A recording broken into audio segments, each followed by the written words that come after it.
ምድራዊ መንግስት ሌላም ኃይል ብታመጣ አሁን ባለው ኢትዮጵያ ውስጥ ኢትዮጵያ ሁኔታ በአንድ ጊዜ ለመቀየር በጣም አስቸጋሪ ነው። ጤና ይስጥልን የተከበራችሁ ጉባለች ቤተሰቦች፣ ሰዓቱን ዜና ከዚህ እንደሚከተለው እናቀርባለን። ጉባለች ኢትዮጵያ ቻናልን ሰብስክራይብ፣ ላይክ እና ሼር በማድረግ ወደፊት ልንሄድ የሚያስችለውን ነገር ሁሉ ያደረጋችሁ አብረን እንሁን። መልካም ጊዜ። የፌዴራል መንግስት በትግራይ ሉዓላዊ ምድር ላይ የተወረረውን የታጠቁ ኃይሎችና ሰፋሪዎች በአስቸኳይ እንዲያስወጣ ተጠየቀ። የትግራይ ህዝብ ወረራውን በጠንካራ ሀገራዊ አንድነት በመታገል ህልውናውና ግዛቱን አረጋግጧል። የትግራይ ህዝብ ከትናንት ጀምሮ እስከ ዛሬም ድረስ ታግሏል። አሁንም እየተዋጋቸውም ያሉትም የትግራይ ተወላጆችን ለማንበርከክ ህልውናው ለመንጠቅና መሬቱ እንዲነጠቅ በማሰብ ወደ ሀገራቸው የገቡትን ወራሪዎች ነው ብሏል መታገል ያለበት። ህዝባችን በዚህ አይነት ሁኔታ ውስጥ እያለ በጊዜያዊ አስተዳደሩ ስልጣን የተቆጣጠረው ከሃዲ ቡድን ተልእኮውን ከመወጣት ይልቅ የትግራይን አንድነትና አቅም የማደፍረስ ግልጽ ተልእኮ ይዞ እየሰራ ነው ሲል ወንጅሏል። ይህ ቡድን አሁንም ከትግራይ ህዝብ ህልውና ውጪ ከሚንቀሳቀሱ ኃይሎች ጋር በመቀናጀት ከመሰረታዊ አጀንዳችን በማፈንገጡ የትግራይን ህዝብ ተወያይቶ የማስፈጸም አቅምን በማዳከም ላይ ይገኛል ብሏል። በፕሪቶሪያ ስምምነት በጠላት ስር ለሚኖረው ህዝባችን ነፃ ለማውጣት በሰነድና በስደተኛ ካምፖች የሚገኙ ወገኖቻችንን በሰላም እንዲመለሱና የትግራይ ሉዓላዊ መሬት እንዲረጋገጥ መስራት የሁሉም ተቀዳሚ አጀንዳ ነው ብለዋል። ስለሆነም የፌዴራል መንግስት በትግራይ ሉዓላዊ ምድር ላይ የወረረውን የታጠቁ ኃይሎችና ሰፋሪዎች በአስቸኳይ እንዲያስወጣ፣ በወራሪው ኃይልም ህዝባችን ላይ እያደረሰ ያለውን ስቃይና ሞት ለማስቆም በገባው ስምምነት መሰረት ቃሉን ጠብቀው እንዲወጣ እንጠይቃለን ሲል ጠይቋል። ማንን ይጠይቀው? የደብረ ጽዮን ቡድን የራሱን ጩኸት ወደ ሌላ በማስሄድ ያ እንገጭንገው እንደቀጠለ እንደሆነ እንድታውቁም ያን ወደሚቀጥለው እንለፍ። በኢትዮጵያ ሁሉም የተሽከርካሪ ሰሌዳዎች ኢቲ የሚል መለያ እንዲኖራቸው ሊደረግ ነው ተባለ። በኢትዮጵያ የሚመዘገቡ ሁሉም ተሽከርካሪዎች ኢቲዮ የሚል መለያና የኢትዮጵያ ካርታ ያለበት አዲስ የመለያ ሰሌዳ ቁጥር እንዲኖራቸው የሚያደርግ መመሪያ ጸድቋል ተብሏል። በትራንስፖርትና ሎጂስቲክስ ሚኒስቴር የወጣው መመሪያ በአሁኑ ሰዓት በስራ ላይ ያሉ የተሽከርካሪ ሰሌዳዎች ላይ የሚቀመጠውን የተለያዩ ክልሎችና የከተማ አስተዳደሮች መለያዎችንም አላካተተም ተብሏል። በጣም ደስ ይላል። ሚኒስቴሩ በኢትዮጵያ የተሽከርካሪዎች የመለያ ቁጥር ሰሌዳ አይነቶች እና ምልክቶች መወሰኛና የአገልግሎት አሰጣጥ መምሪያ 1050/2017 በሚል መጽደቁን ባሳወቀው በዚህ ሰነድ ላይ በአገሪቱ ላይ ተሽከርካሪዎች የመለያ ቁጥር ሰሌዳ እንደሚቀየርም ገልጧል። ይህ የተሽከርካሪዎች መለያ ቁጥር ሰሌዳ መለወጥ ያስፈለገበት ዋነኛው ምክንያት ኢትዮጵያ የተቀበለቻቸውን ዓለም አቀፍ ስምምነቶች መሰረት ያደረገ እንዲሆንና የነበሩ የአሰራር ክፍተቶችን፣ የሀብት ብክነትን እንዲሁም የሐሰተኛ ሰሌዳዎችን ለመቆጣጠር መሆኑ ተጠቅሷል። አዲስ በወጣው የተሽከርካሪዎች የመለያ ቁጥር ሰሌዳ አይነቶችና ምልክቶች መወሰኛ እንዲሁም የአገልግሎት አሰጣጥ መመሪያ ቁጥር 1050/2017 መሰረት በመላው ኢትዮጵያ አገልግሎት ላይ የሚውሉት የሰሌዳ ቁጥሮች ተመሳሳይ መለያ እንዲኖራቸው እንደሚያደርግም ተደንግጓል። በትራንስፖርትና ሎጂስቲክስ ሚኒስቴር በወጣው መመሪያ ክፍል 2 ስር ስለ ተሽከርካሪ መለያ ቁጥር ሰሌዳ አይነቶችና ምልክቶች በሚል እንደተጠቀሰው ሁሉም የተሽከርካሪ መለያ ቁጥር ሰሌዳዎች በእንግሊዝኛና በግዕዝ ፊደላት ኢትዮጵያን የሚያመላክት አጭር ጽሑፍና የሀገሪቱ ካርታ ይኖራቸዋል ተብለዋል። በሀገሪቱ የሚመዘገቡ ሁሉም ተሽከርካሪዎች የሚለጥፉት የመለያ ቁጥር ሰሌዳ ላይ የኢትዮጵያ ካርታና ሀገራችን ባጸደቀችው ዓለም አቀፍ ስምምነት መሰረት የተሰጣትን ሀገራዊ ልዩ ምልክት ኢቲኤች እንዲሁም ኢቲ የሚል የግዕዝ ፊደላት እና የላቲን ፊደላት ይዘት እንዲኖረው ይደረጋል ብለዋል።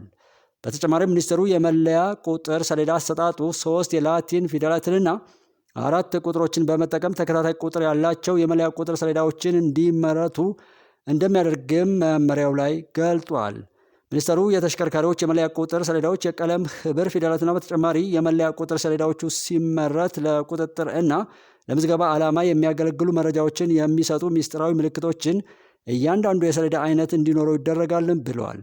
በዚህ መመሪያ መሰረትም የመለያ ቁጥር ሰሌዳዎቹ የተሽከርካሪዎችን ባለቤት የሚሰጡትን አገልግሎትና የኃይል አጠቃቀምን የሚያመላክቱ ቀለማት እንዲሁም ሌሎች መለያዎች እንደሚኖራቸው መመሪያው ላይ ተጠቅሷል። በዚህ መሰረት በኤሌክትሪክ ወይም ታዳሽ ኃይሎች የሚሰሩ ተሽከርካሪዎች ሰሌዳ ክልሎች በተለያዩ መልኩ አረንጓዴ ትራንስፖርት ወይም ግሪን ትራንስፖርት የሚል የጽሑፍ መለያ እንደሚይዝ መመሪያው ላይ ሰፍሯል። ከዚህ በተጨማሪም ልዩ መግለጫ ያለው የተለየ መለያ ቁጥር ሰሌዳ የሚፈልጉ ግለሰቦች በሚያቀርቡት ጥያቄ መሰረት ለሚጠይቁ እንደ ሁኔታው በልዩ ሁኔታ ሊሰጣቸው እንደሚችልም የሚኒስቴሩ መመሪያ ያስረዳል። መመሪያው እንደሚገልጸው የትራንስፖርት ሚኒስቴር ይፋ ያደረገው አዲስ የሰሌዳ አይነት ከዚህ ቀደም በተመዘገቡ ተሽከርካሪዎች ላይም ተግባራዊ ይሆናል ብለዋል። መመሪያው በስራ ላይ ከመዋሉ በፊት የተመዘገቡ ተሽከርካሪዎች የቀድሞውን ሰሌዳ ለመዝጋቢው አካል በመመለስ አዲስ የተሽከርካሪ መለያ ቁጥር ሰሌዳ መውሰድ እንደሚኖርባቸውም መመሪያው ላይ ተጠቅሷል። ተሽከርካሪዎቹ ነባሩን ሰሌዳ በመመለስ አዲሱን የሚወስዱት ሚኒስቴሩ በሚያዘጋጀው የጊዜ ሰሌዳ መሰረት እንደሆነም መመሪያው ገልጧል። በአፄ ምኒልክ ዘመን የመጀመሪያዋ ተሽከርካሪ ወደ ኢትዮጵያ ከገባችበት ጊዜ አንስቶ ለመኪኖች የመለያ ቁጥር መሰጠት እንደተጀመረ የሚነገር ሲሆን ከዚያ በኋላ ወደ ስልጣን በመጡት አስተዳደሮች በሀገሪቱ ቢያንስ 3 ጊዜ የተሽከርካሪዎች መለያ ሰሌዳ ቁጥር ለውጥ ተደርጓል ተብሏል። በንጉሥ አፄ ኃይለ ሥላሴ ዘመን የነበረው የሰሌዳ ቁጥር ወታደራዊ መንግስት ወደ ስልጣን ከመጣ በኋላ የተቀየረ ሲሆን በደርግ ዘመን የነበረው ደግሞ ኢህአዴግ ስልጣን ከያዘ በኋላ ለውጥ ተደርጎበታል ተብሏል።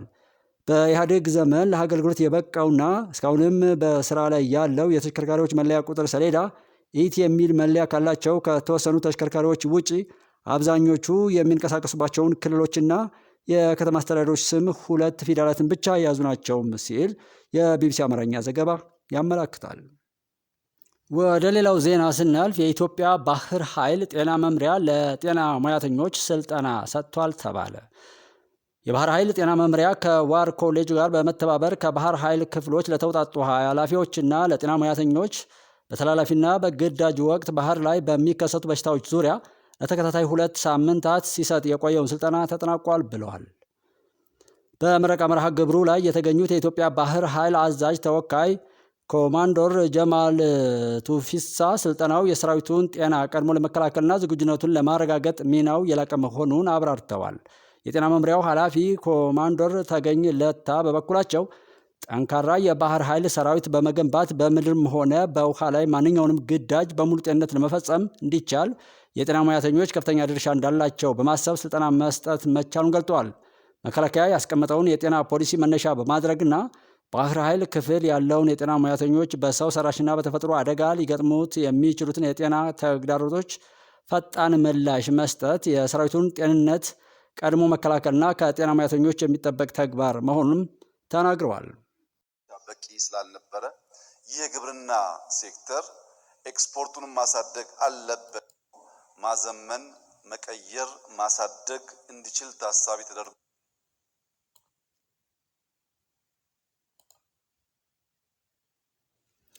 ሰላም ጤና ይስጥልን። የተከበራችሁ የጉባለች ቤተሰቦች ዜናዎቹን እናሰማለን። ጠቅላይ ሚኒስትር ዶክተር አብይ አህመድ በኢትዮጵያ ታምርት ኤክስፖ መክፈቻ ላይ ባስተላለፉት መልእክታቸው ያልተቀየረ ኢኮኖሚ የጸና ሀገር ሊያቆም አይችልም። የኢትዮጵያን ኢኮኖሚ መቀየር የግድ ነው። ይህ ስኬት ያለ ፈተና እየተገኘም አይደለም። በቀጣይም የሚገጥሙ ፈተናዎችን በመፍትሄ ተኮር ፈጠራ በመቅረፍ ስራዎች አጠናክሮ መቀጠል ያስፈልጋል።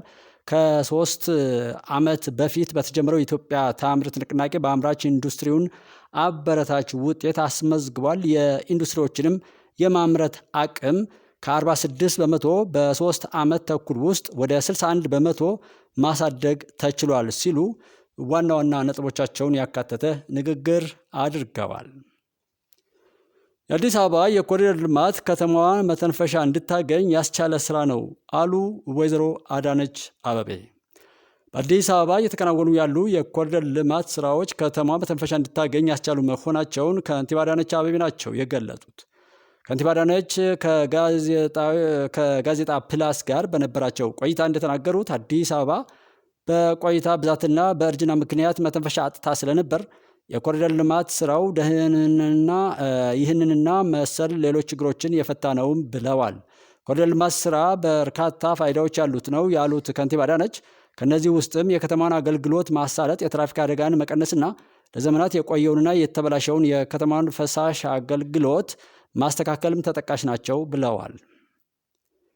አዲስ አበባ ከተማ አስተዳደር የሚያካሂደው የኮሪደር ልማት ስራ በርካታ ተሞክሮዎች የተገኙበትና ፕሮጀክቶችን ጀምሮ በፍጥነት የመጨረስ ልምድ እንዲሁም በጋራ በመስራት ውጤት ማምጣት እንደሚቻል ምርጥ ተሞክሮ የተገኘበት መሆኑን ከንቲባ አዳነች አቤቤ ገልጠዋል። የኮሪደር ልማት ስራው ከተማዋን መልሶ በማደስ የቱሪስት መዳረሻ ለማድረግ ትልቅ ፋይዳ እንዳለው ጠቁመው ከፓርኪንግ አገልግሎት ከተርሚናሎችም ጭምር በርካታ ስራዎች የተከናወኑበት መሆኑን ጠቁመዋል። በሌላም በኩል ቀደም ሲል ተቋማት ተቀናጅተው ስለማይሰሩ አንዱ ሲገነባ ሌላው ያፈርሳል ያሉት ከንቲባ አዳነች የኮሪደር ልማት ስራው ይህንን ችግር የፈታ እንደሆነም ጠቁመዋል። የኮሪደር ልማት ስራው ሲከናወን ሁሉንም ማህበረሰብ ክፍል ታሳቢ ባደረገ መልኩ ዜጎች እንዳይጎዱ ጥንቃቄ መደረጉን የጠቆሙት ከንቲባዋ የልማት ተነሺዎች ዕቃቸውን እንኳ እንዳይሸከሙ የሚያደርስላቸው ሰራተኛ ተመድቦ ዜጎች ሳይጉላሉ ወደ ቤታቸው የሚገቡበት ሁኔታ መፈጠሩን አብራርተዋል። በሚሄዱበት ስፍራ መሰረተ ልማትን በማሟላት ልጆቻቸው በቅርብ ርቀት ትምህርት ቤት እንዲያገኙም ከማድረግ ጀምሮ የአውቶቡስ ማቆሚያም ጭምር ተነሾችን ታሳቢ በማድረግ መገንባቱን ጠቁመዋል ሲል የኢትዮጵያን ፕሬስ ዘግቧል። በአማራ ክልል ሰላም በመስፈኑ ህብረተሰቡን የልማት ተጠቃሚ ለማድረግ እየተሰራ ነው ተባለ። በአማራ ክልል የጸጥታ ኃይልና በመከላከያ ሰራዊት በተደረገ ርብርብ በክልሉ አብዛኞቹ አካባቢዎች ላይ ሰላም ማስፈንን በመቻሉ ህብረተሰቡን የልማትና የመሰረተ ልማት ተጠቃሚ ለማድረግ እየሰራ መሆኑን የክልሉ መንግስት አስታውቋል። የአማራ ክልል ኮሚኒኬሽን ቢሮ ኃላፊ መንገሻ ፈንታው ለኢትዮጵያን ፕሬስ ድርጅት እንዳስታወቁት በክልሉ ያለውን ሁኔታ ወደ ነበረበት ለመመለስ በፌዴራል መንግስትም ሆነ በክልል መንግስቱ በጋራ በሚያደርጉት ርብርብ በአሁኑ ወቅት አንጻራዊ የሆነ ሰላም ማስፈን ተችሏል ብለዋል። አብዛኞቹ አካባቢዎች ወደ ነበሩበት ሰላም ተመልሰዋል። በከተሞች ላይ ሰላማዊ እንቅስቃሴ ያለ ሲሆን የልማትም የመሰረተ ልማትም የመልካም አስተዳደር ስራዎችም ህብረተሰቡን በማስተባበር እየተሰራም ይገኛል ብለዋል። በሁሉም ዞኖች፣ ወረዳዎች የአካባቢ ሚሊሻና ሰላም አስከባሪ ኃይል በማደራጀት በሚደረገው ርብርብ ከመቼውም ጊዜ በላቀ ሁኔታ በክልሉ ሰላም ማስፈን መቻሉን መንገሻ አመልክተዋል። ሰላም በመስፈኑም በተለይ ደግሞ በግብርና ልማታችን አኳያ ማዳበሪያ ስርጭቱ በስፋት ለአርሶ አደሩ እንዲደርስ በመደረጉ ምርትና ምርታማነት እንዲያድግ ርብርብ የተደረገበት ሁኔታ ነው ያለው ሲሉ ገልጠዋል። በሻንጋይ ዳይመንድ ሊግ በተደረጉ ውድድሮች ኢትዮጵያውያን አትሌቶች አሸነፉ። በሴቶች 800 ሜትር አትሌት ጽጌ ዱጉማ ምርጥ ሰዓት በማስመዝገብ አሸንፋለች። ርቀቱን ለማጠናቀቅ 1 ደቂቃ ከ56.64 ሰከንድ ወስዶባታል ተብሏል። በወንዶች 5000 ሜትር ውድድር አትሌት በሪሁ አረጋዊ አሸንፏል። ርቀቱን በ12 ደቂቃ ከ50 ሰከንድ አጠናቋል ነው የተባለው። አትሌት ኩማር ግርማና አትሌት መዝገቡ ስሜ ሁለተኛና ሶስተኛ ደረጃን በመያዝ ውድድሩን አጠናቋል ተብሏል። የ2025 ዳይመንድ ሊግ በቻይና ዢያመን ከተማ መጀመሩ ይታወሳል ሲል ኢትዮጵያን ፕሬስ ዘግቧል። ኢትዮጵያውያን የደቡብ ኮሪያን ሰላምን ያረጋገጡበት 74ኛ ዓመት በዛሬው ዕለት ተከበረ። ኢትዮጵያ ከ1950 እስከ 1953 ዓ.ም በኮሪያ እጅግ ከባድ በነበረው ጦርነት ወታደሮቿን የላከች ብቸኛው አፍሪካዊት ሀገር ነበረች። ጀግኖች ኢትዮጵያውያን በኮሪያ ልሳነ ምድር ተገኝተው ለመላው ደቡብ ኮሪያውያን ሰላምን ያረጋገጡበት 74ኛ ዓመት በዛሬው ዕለት ነው ተከብሮ የዋለው። በዝግጅቱ ላይ በኢትዮጵያ የደቡብ ኮሪያ አምባሳደር ጁንግ ኪንግ፣ የመከላከያ ውጭ ግንኙነት ዋና ዳይሬክቶሬት ዳይሬክተር ሜጀር ጀነራል ተሾመ ገመቹ፣ የመከላከያ ስታፍ ጉዳዮች ዘርፍ ኃላፊ ሜጀር ጀነራል ጥሩያ አሰፌ፣ የጥንታዊት ኢትዮጵያ አርበኞች ማህበር ፕሬዝዳንት ልጅ ዳንኤል ጆቴ፣ የኮሪያ ዘማቾች ቤተሰቦችና ጥሪ የተደረገላቸው እንግዶችም ተገኝተዋል ተብሏል። በኢትዮጵያ የደቡብ ኮሪያ አምባሳደር ጁንግ ኪንግ በዘመቻው የተሳተፈው የቃኘው ሻለቃ ለደቡብ ኮሪያውያን የሰላም መልእክተኛና የሁለቱ ሀገራት የወዳጅነት ምልክት መሆኑን ገልጠው ያ ታሪክ የሁለቱ ሀገራት በደም የተሳሰረ ወዳጅነታቸው ዛሬም ድረስ እንዲቀጥል መሰረት ጥሏል ብለዋል። የኮሪያ ዘማች ፕሬዝዳንት ኮሎኔል እስጢፋኖስ ገብረ መስቀል በበኩላቸው የሀገራችን ጀግናና ደፋር ወታደር በኮሪያ ምድር ፍጹም ለማመን በሚከብድ ሁኔታ የፈጸመው አኩሪ ተግባር ሀገርን የሚያኮራ ለዓለም ምሳሌ የሆነና አሁንም ድረስ ለዘለቀው የሰላም ማስከበር ታሪክ መንገድን የከፈተ መሆኑን ተናግረዋል። የኢትዮጵያን ወታደሮች ውለታ ያረሳው የኮሪያ መንግስትና ሕዝብ የኮሪያ ዘማች መታሰቢያ ሐውልትና ሙዚየም በአዲስ አበባ መገንባቱን ያወሱት ኮሎኔል እስጢፋኖስ እየተደረገ ላለው አጠቃላይ ድጋፍም ምስጋና አቅርበዋል ተብሏል። ሰራዊታችን በሀገሩ ሉዓላዊነትና በህዝብ ሰላም ላይ አይደራደርም ሲሉ ሌተናል ጀነራል ሰለሞን ይተፋ ተናገሩ። የደቡብ እዝ ዋና አዛዥ ሌተናል ጀነራል ሰለሞን ይተፋ በእዙ ማሰልጠኛ ማዕከል ተገኝተው ከተለያዩ ክፍሎች ተውጣተው ስልጠናቸውን በመከታተል ላይ ከሚገኙ የሰራዊቱ አመራሮች ጋር የመሪ ሚናና ግዳጅ አፈጻጸም ላይ ያተኮረ ውይይት አድርገዋል። ችግር ፈቺ በመሆን የተሰጠውን ግብ ለማሳካት በእቅድ የሚሰራ ተጠያቂነትን የሚሰማው በእውቀት የሚመራ ክህሎትን ያለው ሚዛናዊነቱን የጠበቀ የተሰጠውን ግዳጅ በብቃት የሚፈጽም ጠንካራ አመራር ከዓላማው የማይታጠፍ ጽኑ ግቡን ለማሳካት የሚችል አመራር እየገነባን ነው ብለዋል። ሰራዊታችንን በየደረጃው በማሰልጠን በማብቃት በማዘመን የማድረግ አቅሙን በየጊዜው በማሳደግ ውጤታማ የግዳጅ አፈጻጸም አስመዝግቧል ያሉት አዛዡ እዙ የሰፊ የግዳጅ ቀጠናን በመሸፈን ዘርፈ ብዙ መስዋዕትነት እየከፈለ ሀገርን እያጸና ስለመሆኑም ተናግረዋል። የኢትዮጵያን ሰላም መሆን በኢኮኖሚ ማደግ እንቅልፍ የሚነሳቸው ኃይሎችና የውስጥና የውጭ ጸረ ሰላም ቡድኖች እየደመሰሰ ያለ በተቋማዊ እሴቶች የተቃኘ በጥብቅ ዲስፕሊን እየተመራ ጠላቶችን ተፋልሞ ከመጣልም ባሻገር በልማት ስራዎች ህዝባዊነቱን የሚያረጋግጥ ሰራዊቱን መገንባቱን ገልጠዋል። እየተደረገ ባለው ሸኔን የመጠራረግ ዘመቻ ላይ ውጤታማ ተግባር እየፈጸመና አሁንም ሀገርና ህዝብ የሰጡት ተልዕኮ በአስተማማኝ ሁኔታ እየተወጣ እንደሆነም እዝ አዛዡ ተናግረዋል። የእዙ ሰራዊት በማንኛውም ሁኔታ ለሚሰጠው ተልዕኮ አመራሩ ግንባር ቀደም አርአያ በመሆን ቀጣይነት ያለው ተልዕኮውን በብቃት መወጣት የሚችል ጠንካራ ኃይል እየገነባንም ነው ያሉት። በኢትዮጵያ ታምርት ንቅናቄ 13800 አዳዲስ አነስተኛና መካከለኛ ኢንዱስትሪዎች ስራ ጀምረዋል ተባለ። የኢትዮጵያ ታምርት ንቅናቄ ከተጀመረ 13800 አዳዲስ አነስተኛና መካከለኛ ኢንዱስትሪዎች ናቸው ወደ ስራ መግባታቸው ጠቅላይ ሚኒስትር ዶክተር አብይ